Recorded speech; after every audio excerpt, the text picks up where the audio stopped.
السلام علیکم ناظرین، آج کا ہمارا موضوع ہے جنت کے لمحات کیسے ہوں گے۔ جنت میں ابتدائی لمحات کتنے دلکش ہوں گے جب ہم نہریں، محلات، جنتی پھل، خیمے، سونا موتی اور ریشم دیکھیں گے۔ جب ہم انشاءاللہ اپنے عزیز و اقارب سے بات کریں گے جو عرصہ دراز پہلے فوت ہو گئے تھے اور ہماری نگاہوں سے اوجھل ہو گئے۔ جب نیکوکار بیٹا اپنے باپ سے ملے گا اور والدین اپنے ان بچوں سے ملیں گے جو بچپن میں فوت ہو گئے تھے۔ بھائی بھائی سے ملے گا جو اس سے ملاقات کی خواہش رکھتا ہوگا جب ہم مریض کو شفا یاب دیکھیں گے۔ یوں ہی بڑھیا کو جب اس کا حسن لوٹا دیا جائے گا، اور کیسا حسین منظر ہوگا جب ہم انبیاء اکرام سے ملاقات پائیں گے، صحابہ اکرام رضوان اللہ اجمعین کو سلام پیش کریں گے، علماء امت سے مصافحہ کریں گے، مجاہدین ملت کا دیدار کریں گے، شہداء اسلام کی زیارت کریں گے اور جاگتی آنکھوں سے فرشتوں کو دیکھیں گے۔ اور پھر جب ہمیں نہر کوثر پر لے جایا جائے گا تو وہاں ہمارے پیارے نبی حضرت محمد صلی اللہ علیہ وآلہ وسلم ہمارا استقبال کریں گے اور ہمیں سونے کے برتنوں میں کوثر کے جام بھر بھر کے دیں گے، جسے ایک بار پینے کے بعد کبھی پیاس نہیں لگے گی۔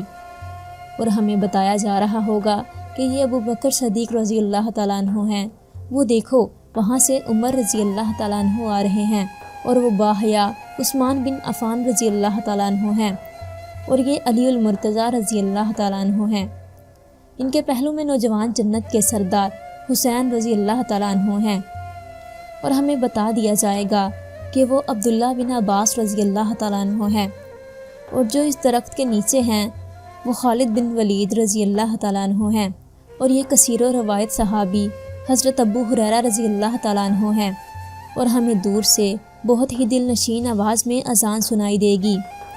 جب ہم اس کے قریب جائیں گے تو اذان دینے والے حضرت بلال حبشی رضی اللہ تعالیٰ عنہ ہوں گے۔ پھر ہم مزامیر کی مثل ایک میٹھی اور سریلی آواز سنیں گے تو سب لوگ رب تعالیٰ کی وحدانیت بیان کرتے ہوئے صاحب آواز کے بارے میں پوچھیں گے، تو فوراً بتایا جائے گا کہ یہ اللہ کے جلیل القدر نبی حضرت داؤد علیہ السلام ہیں۔ وہ کیسا منظر ہوگا جس کے قصے ہم نے قرآن میں پڑھے۔ ان میں سے ایک اصحاب اخدود کو دیکھیں گے، اصحاب کاف کو دیکھیں گے، اصحاب سفینہ، آل فرعون، اصحاب قریہ کے مومن اور بادشاہ ذوالقرنین کو دیکھیں گے۔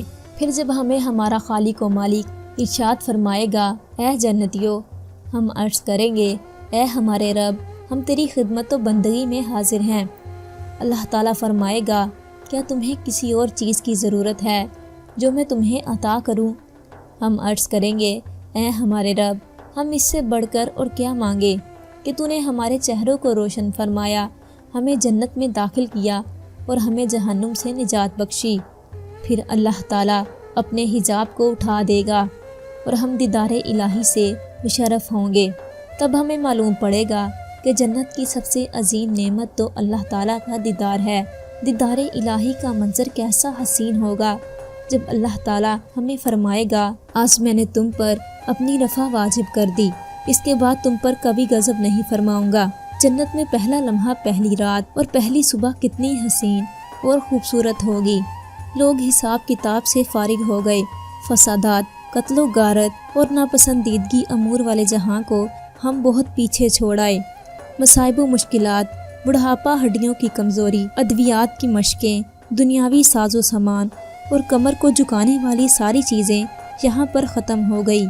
یہی ہے وہ جنت جو ہم محنت و کوشش سے حاصل کر سکتے ہیں۔ سن لو، بے شک اللہ تعالیٰ کا انصاف سب سے افضل ہے اور اللہ کا سامان جنت ہے۔